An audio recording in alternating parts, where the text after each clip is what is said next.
Did you know that lung cancer accounts for 1 in 5 cancer deaths? What if you could catch lung cancer earlier? A newly released study shows that a lung cancer screening boasts survival rates up to 95%. Scan your body for lung cancer with the most advanced technology at Virtual Imaging. Book a Saturday appointment now through January at Virtual Imaging's new Johns Creek location for a limited time offer, making lung scans more affordable than ever. Be in the know about your health early. Call 404-474-1654. Deep underground the Jelly Belly factory, Bibi is in her secret laboratory creating the weird and wild flavors of Bean Boozled. I've done it again! Is it pomegranate or old bandage? Dare to compare. Bean Boozled, 6th edition. Are you brave enough?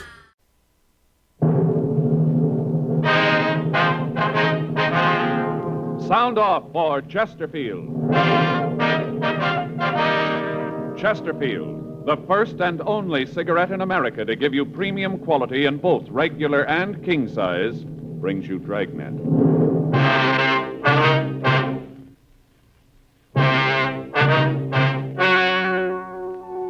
Ladies and gentlemen, the story you are about to hear is true. The names have been changed to protect the innocent.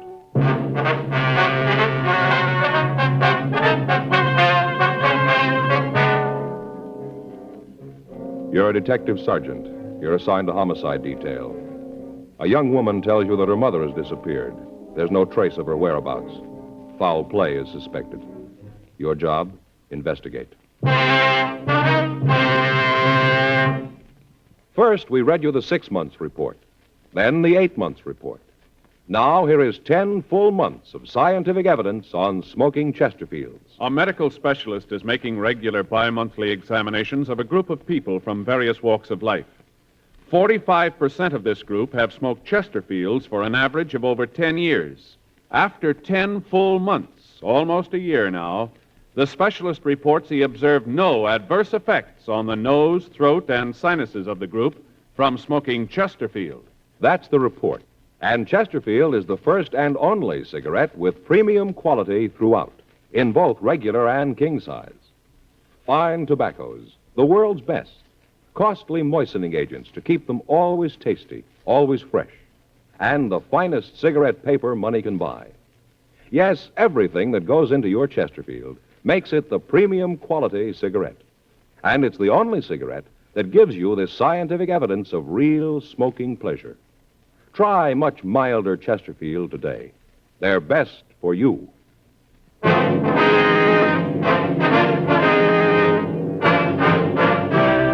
Dragnet, the documented drama of an actual crime. For the next 30 minutes, in cooperation with the Los Angeles Police Department, you will travel step by step on the side of the law through an actual case transcribed from official police files. From beginning to end, from crime to punishment, Dragnet is the story of your police force in action. It was Tuesday, August 5th. It was hot in Los Angeles. We were working the day watch out of homicide detail. My partner's Frank Smith. The boss is Thad Brown, chief of detectives. My name's Friday. We were on the way out from the office, and it was 10:46 a.m. when we got to 4298 North Estrella Street. The front door. Hot. Yeah, it sure is. Yes, Mrs. What's her name? Randall, Ella Randall. Mm-hmm. Did she say what this was about? I just said that her mother had disappeared. She wanted to talk to us about it. Uh-huh. Yes? Ms. Randall? Yes, that's right. Police officers, ma'am. Oh, yes, come in, won't you? Thank you. Thanks, It's ma'am. warm out. I think I'll leave the door open. Hope the flies don't come in. My name's Friday, Mrs. Randall. This is my partner, Frank Smith. How do you do? How you do, ma'am? Could you tell us just what it is you want to see us about? Well, of course. Sit down, won't you? Thank you, Miss Randall. Would you like some tea or something? I have some ready in the kitchen. No, thanks. Just what was it about your mother, Mrs. Randall? Now that you're here, I guess maybe I could be wrong about it. I was so sure. Well, just what is it, ma'am? Well, Mama's gone. I don't know how long it's been, but she isn't with Papa. Well, what's your mother's name, Ms. Randall? Bertha Schroeder. My father's Henry. Uh-huh. What makes you think there might be something wrong? You said on the phone that you were pretty sure that something had happened to her. Well, yes, I guess I ought to start at the beginning. It's kind of a dull story, but maybe it's the best way. All right, ma'am. You sure you wouldn't like a glass of iced tea? No, thanks, ma'am. Thanks just the same. Mind if I get some? Just take a minute. All right.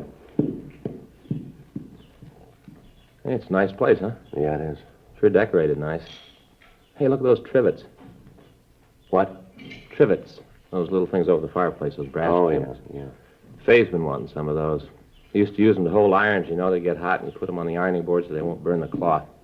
Put them on those things. Yeah. I brought a couple extra glasses in case you decided you wanted some. Well, if you just go ahead with the story, Miss Randall. Yes, well, to understand it, really, you'd have to know Papa. Mm-hmm. He came over to this country when he was just a boy, only about 16 or so. Landed here and couldn't speak more than a dozen words of English. Went to work in New York. Worked as a construction man. Worked hard. Met Mama there, and they got married. Right after that, they moved out here. Bought a house, and Papa went into business for himself. Yes, ma'am. Well, maybe it was the life he'd had when he got here. I don't know, but he always treated Mama like she was so much dirt. Mean. Time went on, he got meaner to her. Remember when us kids were in school, he used to yell at her all the time. He'd get in a mood, and he wouldn't talk to any of us for days at a time. Is that so? I never knew how Mama took it. She never said anything, just stand there and let him scream at her. Then when he was finished, she'd just kind of shrug her shoulders and take us kids out of the house, walk around for a while, and then go back to the house. By that time, Papa was so mad he wouldn't talk to anyone. Uh-huh. Go ahead. Well, all of us kids married young. I got married when I was 16. The rest of the kids weren't much older than that. Papa didn't want us around after that. Said for us to get out and make our own way. Said that we had to. So there's no reason that we shouldn't. You sure you don't want some of this? No, thank you, ma'am. Thank you very much, ma'am. Would you Well- mind going ahead, Miss Randall? Yeah, yes. A couple of months ago, I tried to call Mama. The operator told me that the phone had been disconnected. Beg your pardon? The operator told me that the phone had been disconnected when I tried to get hold of Mama. I see. Now, I waited a couple of days. You know, I figured that maybe she'd call me. Yes, ma'am. Well, she didn't. You see, once we were out of the house, none of us went back. Papa's retired, and none of us wanted to see him. It's a terrible thing to say, Mr. Friday, but it's true. Ma'am? We all hated him, all of us kids, for what he'd done to us, the beatings and all. But most for what he'd done to Mama. She was only 52, and she looked like she was 92. It was terrible the way he treated her. I see. And like I said, we'd never go over there, but Mama come to see us whenever she could. She'd come over, visit for a little bit, you know, talk about the kids and things. Yes, ma'am. Well, I didn't hear from her, and I got a little worried that maybe she was sick. If she was, I know that Papa wouldn't tell us, so I went over to the old house, and I rang the bell. I was kind of braced because I thought I'd see Papa and there'd be an argument, but there wasn't. Ma'am? No argument. Oh. Papa didn't answer the door. Some young woman answered it, and I asked if I could see Mrs. Schroeder. Right away, I knew there was something wrong. Well, how was that, ma'am? Well, I could see inside the front door. The living room had all been changed around. There was new furniture. Looked like the walls had been painted, too. Mm-hmm. What did the woman say when you asked for your mother? She said they didn't live there anymore. Said that they'd rented the house, you know, and that they'd been living there for the past month. Mm-hmm. Well, at first, I don't think I believed her. I asked her who rented the house to her, and she said Papa did. Then I asked her where he was. What'd she say to that? Well, she gave me his address. I went over there to talk to him. It was a little tiny apartment just off La Brea. He said that Mama was gone. I asked him where she'd gone, and he said that she was on a vacation. Mm-hmm. Well, I know him well enough to know that he'd never let her go away. Be no one to darn his socks and keep the house clean. Yeah? I wanted to know where she'd gone in this vacation. He said back to the old country. Said she wanted to see her family. He said that they'd gotten a letter from her sister that she was sick and wanted to see Mama. Mm-hmm. Well, right then I called him a liar. Told him right to his face that he was lying. I kind of thought that he'd hit the ceiling, but he didn't. He just smiled and said that I had no call to say anything like that. He asked me why I said it. What was that? You thought that he hit what? Well, I thought that he'd hit the ceiling when I Oh, said I that see. to him, Yes, when I ma'am. called him a liar, I mean, you know. Mm-hmm. I told him that if Mama had left, she'd have written, maybe not to me, but to one of the kids. I called around, and when I didn't hear from her, none of the kids had either. They were all worried about her, too. I see. Well, what did he say to that? He said he couldn't understand it, so that he'd gotten a letter, that he'd gotten it not more than a day or so before, that she'd arrived safe and was having a wonderful time. This was a letter. Huh? Yes, this was a letter he got from Mama. Well, I told him I thought he was lying. Then he said that he'd show me the letter. Well, did he? Well, yeah, he showed me the letter, but he wouldn't show me the envelope, just the letter. He said he'd thrown the envelope away. Well, was the letter from your mother, ma'am? Well, sort of from the words it was. Told all about her trip and how she was enjoying herself. Said that she was with her sister and that she was getting better. And then she went on to tell how much she missed Papa and all. Uh-huh. Right away, I could tell that it wasn't Mama's handwriting. She never wrote that letter. Beg your pardon? I said that I knew it wasn't Mama's writing on that letter. Yeah, well, Well, that's when I thought about calling you. Then later I remembered something, and then I made up my mind about calling you. what was that, Ms. Randall? Well, Mama only had one sister living. She died 3 years ago. 11:13 a.m. We continued to talk to Ella Randall. She told us that she was sure that her mother would not have gone off of her own free will. She said that when she last saw Mrs. Schroeder, she appeared to be in good health and in good spirits. We got the names and addresses of the other children in the Schroeder family. We also got the address of the Schroeder relatives in Europe. Ellen Randall told us that we could find her father at the apartment, and she gave us the address. 12:15 p.m. Frank and I drove over to see him. This is ridiculous, utterly ridiculous. Well, maybe so, sir, but we'd like to see the letter that came from your wife. We could. Officer, I'd like very much to show it to you. Really, I would, but I can't. Why not, sir? For the reason that I haven't got it anymore. I destroyed it, burned it a couple of days ago. Who's your wife staying with, sir? It was her sister. Uh-huh. Well, from what we can find out, sir, your wife's sister died 3 years ago. How could your wife be staying with her? Oh, all right, I suppose I might as well tell you about it. Doesn't seem to be any other way. All right, sir. Go right ahead. First off, my wife is not in the old country. She's not with her sister. What you heard is true. Uh-huh. Officer, what I have to tell you is very hard to say. I find it hard to find the right words. That's all right, sir. You just go ahead. We've been married for 30 years. 30 years, man and wife, and then she did this. Almost broke my heart, officers. Is one of you married? Oh, yes, sir. My partner here is. Then you'd know what I mean. You'd know how it is. Sir? She left me. Packed her things and left. It didn't give me any reason. Just said she didn't want to be my wife anymore. Said she didn't want to share my roof. Just left. 30 years. All that time, and she left. Well, what kind of terms were you and your wife on, sir? What do you mean, this term? Well, did you and your wife get along all right? Were you happy? Certainly. As I said, we were married 30 years. Yes, sir. I understand that. But did you ever have any quarrels? Sergeant, all married people have quarrels. Maybe the house isn't clean. Maybe dinner isn't big enough. Maybe the children get too loud. All married couples have quarrels. It's part of living together. Well, from what we understand, sir, some of the arguments you and your wife had were pretty serious. The people who said that are liars. They seem pretty sure. Liars, that's what they are. Oh, sometimes maybe I'd forget myself, get a little loud, but serious, never. How'd you get along with your children, Mr. Schroeder? My children? Yes, sir, that's right. How'd you get along with them? All right, they were a little wild. All children over here are like that, wild. They don't respect their elders, but I got along good. There seems to be a difference of opinion on that, too, sir. We've heard that you and your children weren't on too friendly terms. And you believe this? You think that this is true? Mr. Friday, Mr. Smith, these were my own flesh and blood. I loved them, still do. Maybe that sounds hard to believe. I can imagine what you've heard. I know. I've heard about this before. I know who told you. You didn't think I'd know, but I do. It was Ella, wasn't it? Wasn't it? Who told us isn't important, sir? But it is. You see, this is very hard for me to say. 30 years married, and it is all a mistake. I knew it from the start. She was a shrew, Mr. Friday. I knew it right away, a shrew. Sir? My wife, Bertha, almost from the day we were married, she was a nag. All I wanted in life was to do a day's work and come home and read the paper, maybe have a pipe of tobacco, rest, work, and have my home. Maybe someday when the children were grown, they'd say, Papa was good. He gave us a good house, and he was good. That's all I wanted. Yes, sir. Bertha didn't want that. Always wanted more. For the children, she said. When I wouldn't kill myself with work, she'd get angry, talk loud to me. All I wanted was peace. When the children came along, she taught them just like her. How do you mean, sir? Told them what a mean man I was, turned them against me. My own children, taught them to hate their father, their own father. Yes, sir. Well, why didn't you tell your children that your wife left you? No, Mr. Friday, I couldn't do that. This would break their hearts. They might hate me, but I don't want them to hate their mother. I couldn't do that.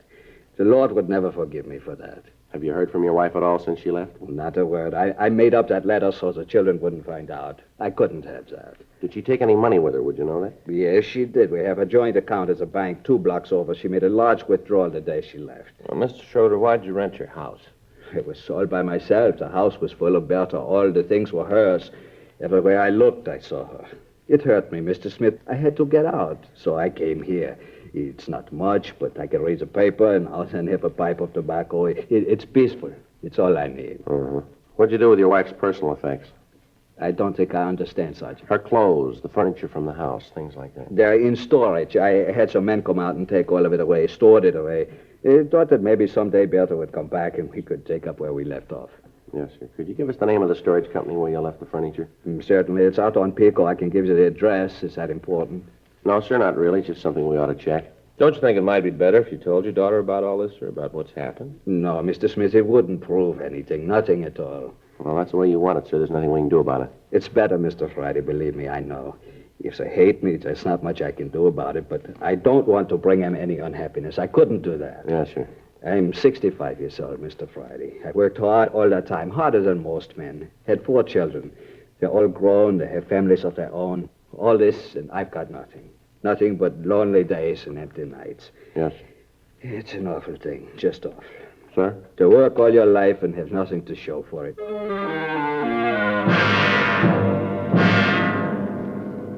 1:37 p.m. We got the address of the storage company from Henry Schroeder, and then Frank and I left to go back to the office. At this point, we had 2 stories. Both of them could be true. Both of them could be lies. There was no way of knowing. In the meantime, it was merely a matter of checking. Until it could be proved one way or the other, there was little action we could take. 2:15 p.m. Frank and I checked back into the office, and I put in a call to the storage house. Yes, sir. I'll wait while you're checking, huh? I don't know, Joe. Sure seems like the old guy's telling the truth. Well, we check this out, we'll know one way or the other. Such a nice little guy. Seems hard to believe that he'd do anything wrong. Yes, sir. Yes, sir. What was that? Uh-huh. Could you tell me when? What was the name? Mm-hmm. That's right. Yes, sir. All right. Uh-huh. Thanks very much. No, it's Joe Friday. F-R-I-D. Yeah. That's right. Michigan 5211, extension 2521. Right. All right. Thanks again. How about it? He stored the furniture, all right. Yeah. I remembered him. Talked to him a couple of weeks ago. Uh-huh. Told him to sell everything.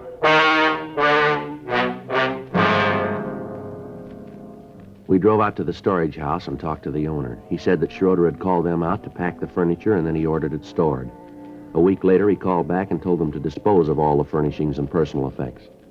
We called Schroeder's bank, and they told us that there'd been no large withdrawals on the date of her disappearance. Also, she'd drawn no checks since. We got in touch with the other children, and they verified their sister's story. They all said that the father was hard to live with and had on several occasions struck Mrs. Schroeder. They told us that it was possible that she had left her husband, but that she would certainly have gotten in touch with one of them if she had. They said that as far as they knew, Mrs. Schroeder was in good health, and she was in good condition mentally. One of the daughters said that they were planning on a shopping trip to buy school clothes for one of the grandchildren. The woman went on to say that as far as she knew, Mrs. Schroeder would not have left without saying something to her about not being able to keep the appointment. We got in touch with Ella Randall. She said that she would like to accompany us when we talked to the neighbors of the Schroeder woman. She said that she could point out her mother's friends and that she would be able to trace her mother's movements about the neighborhood for us. 4:15 p.m. We picked her up. We talked to the neighbors, and they told us of hearing loud voices coming from the house. They said that Mr. Schroeder was always angry at his wife, and he made no attempt to hide it. 7:30 p.m. We went on to talk to the people who had rented the Schroeder home. Come on in. Thank you very much, Mr. Armstrong. It's my partner, Frank Smith. This is Mrs. Randall. Yes, Mrs. Randall, I've met before. How are you, Mrs. Randall? How are you, Mr. Armstrong? Now, what's this all about? We'd like to ask you some questions about the Schroeders, if we could. Well, Mrs. Randall here would be able to answer them better for you. They're her parents. Well, yes, sir. We'd like some information from you, if we could. All right, go ahead. Don't think there's much I can tell you. Did you see Mrs. Schroeder when you rented the house? No, come to think about it, I didn't. Mr. Schroeder talked about her, but I didn't see her when we took the house. Uh-huh. How'd Mr. Schroeder act when you rented the place? I don't think I understand. Well, did he seem upset? Anything at all unusual about him? As a matter of fact, there was. What was that, sir? Well, the house was kind of old. You know, paint missing from some of the woodwork. Some of the paper was a little faded, and we asked him if he planned to fix it up before we moved it.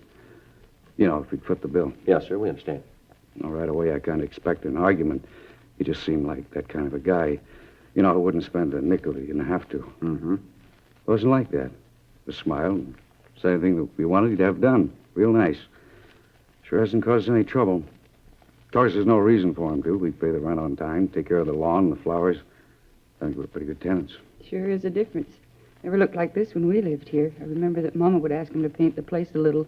Always raised the roof. Said there wasn't any reason to do it. Said to wait until the kids were grown and appreciated a house. Not like that with us. Well, he was with his own family. Even when we were gone, after we left the house, he said that there wasn't any reason to fix the place up. Said that Mama and him were the only people who ever saw the inside of it, and it didn't matter to them. Like I said, couldn't ask for a better landlord. Well, I kind of hate to ask this. Yeah? Well, I wondered if I could see the rest of the house. I'd kind of like to see what he did to it. Well, I guess it's okay. It won't take too long. I gotta eat pretty quick. Got a bowl tonight. Team's playing the league championship tonight. Just a look. I won't keep you. Okay. Well, you know the house. Yes. This is the living room. Bedrooms are down the hall. This is dining room. Oh, pretty paper. It made Mama so happy to have this. Here's a bath. All new tile, just beautiful. Yeah, it makes it nice. Mm. It's a master bedroom. This was Papa's room. Sure is nice. Oh, look at the pretty curtains. Those are ours. We said he'd put drapes in if we wanted them, but Oh. Sally, it's a wife. She likes curtains. Uh-huh. I do, too. Use this for the oldest boy. This was Mom's room. Oh, it's just beautiful. That's a beautiful carpet. Yeah, he put that in, too. Didn't even have to ask for that. It's own idea. Wall-to-wall carpeting. Mama always wanted it. The only room in the house that has it.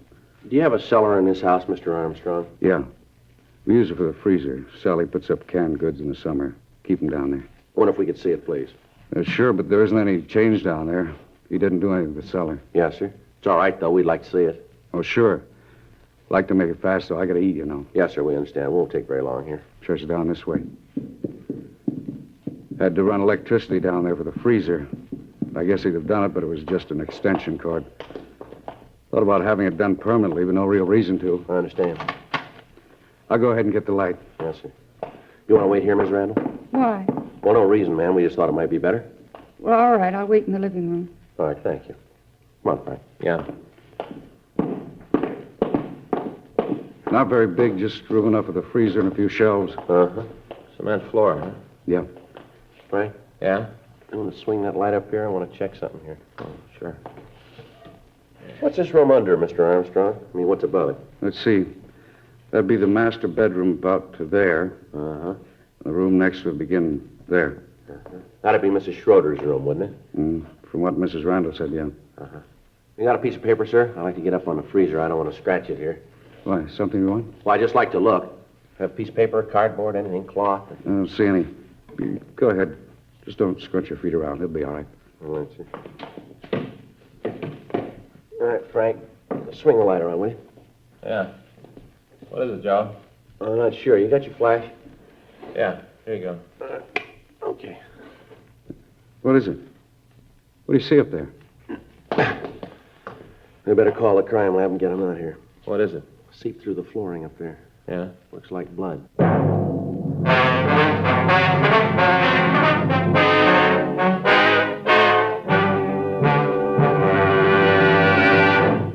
You are listening to Dragnet, the authentic story of your police force in action. All over America, smokers are changing to Chesterfield because Chesterfield is the first and only cigarette with premium quality throughout, in both regular and king size. King size Chesterfield contains tobaccos of better quality and higher price than any other king size cigarette. Well, that's certainly important to every king size smoker. Of course, it's the same fine tobacco as in regular Chesterfield. So remember, the modern way to sell cigarettes is the Chesterfield way. First and only cigarette with premium quality throughout, in both regular and king size. Chesterfield is much milder. Chesterfield is best for you.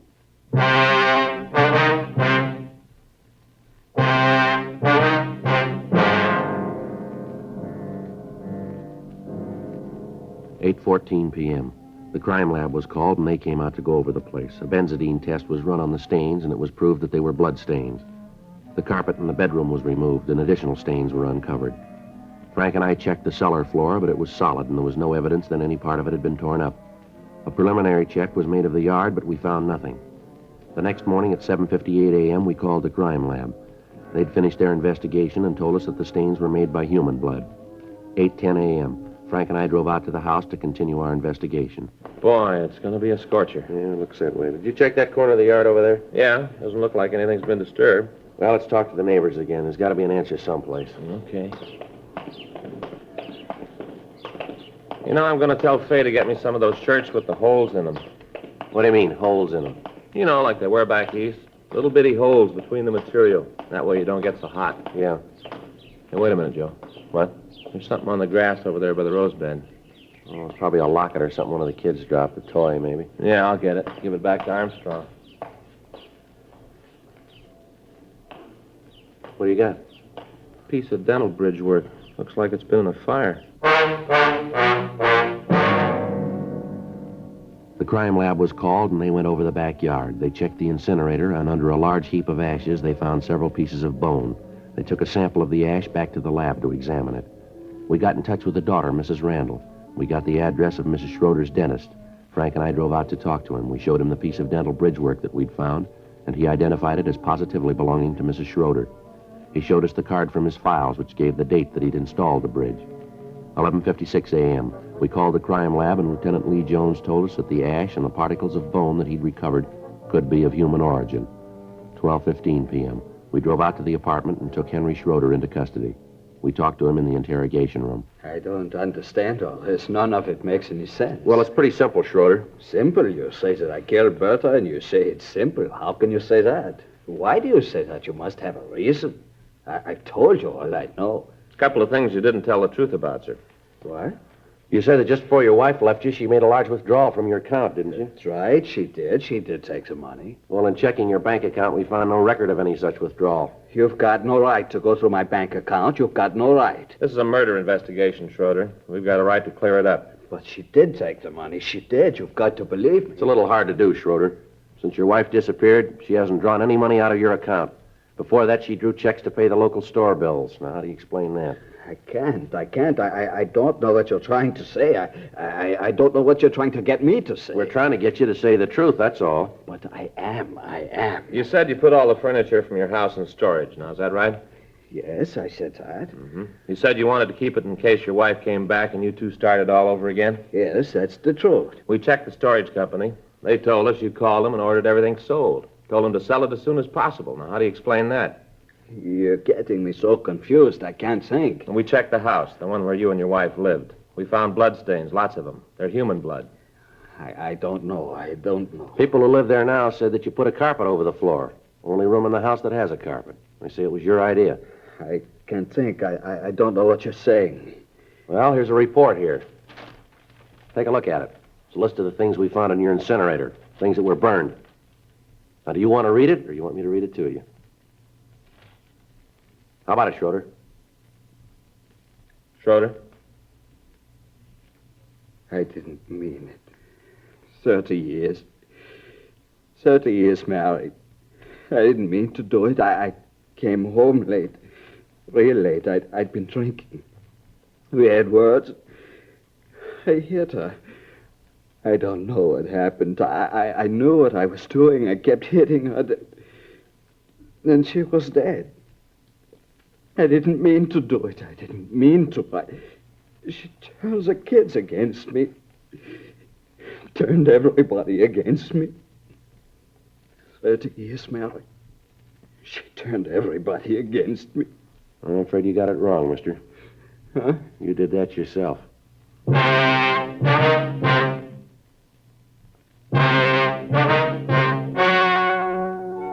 The story you have just heard was true.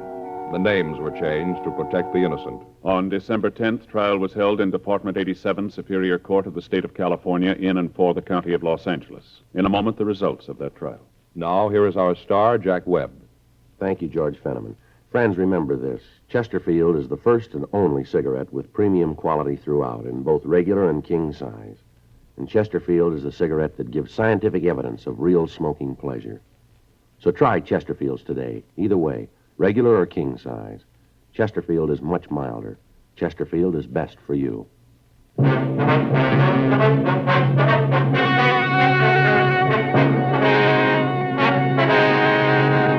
Henry Rudolph Schroeder was tried and convicted of murder in the first degree. He was executed in the lethal gas chamber at the State Penitentiary, San Quentin, California.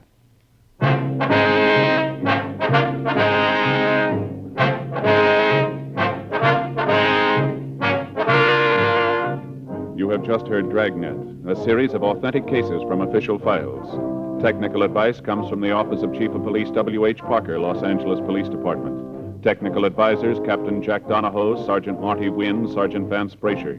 Heard tonight were Ben Alexander, June Whitley, Harry Bartell. Script by John Robinson. Music by Walter Schumann. Hal Gibney speaking. For a million laughs, tune in Chesterfield's Martin and Lewis show Tuesday night on this same NBC station. And sound off for Chesterfield, regular or king size. You'll find premium quality Chesterfields much milder. Chesterfield is best for you. Chesterfield has brought you Dragnet, transcribed from Los Angeles.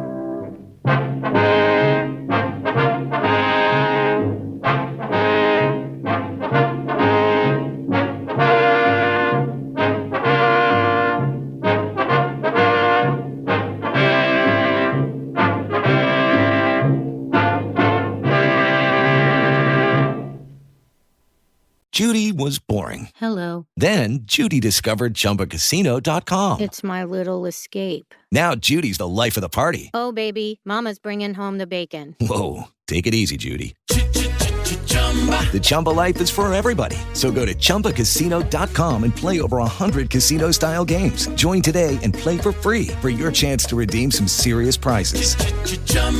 ChumbaCasino.com. No purchase necessary. Void where prohibited by law. 18 plus terms and conditions apply. See website for details. Hello, it is Ryan, and we could all use an extra bright spot in our day, couldn't we? Just to make up for things like sitting in traffic, doing the dishes, counting your steps, you know, all the mundane stuff. That is why I'm such a big fan of Chumba Casino. Chumba Casino has all your favorite social casino-style games that you can play for free anytime, anywhere with daily bonuses. That should brighten your day a little. Actually, a lot. So sign up now at ChumbaCasino.com. That's ChumbaCasino.com. No purchase necessary. VGW Group. Void where prohibited by law. See terms and conditions. 18 plus.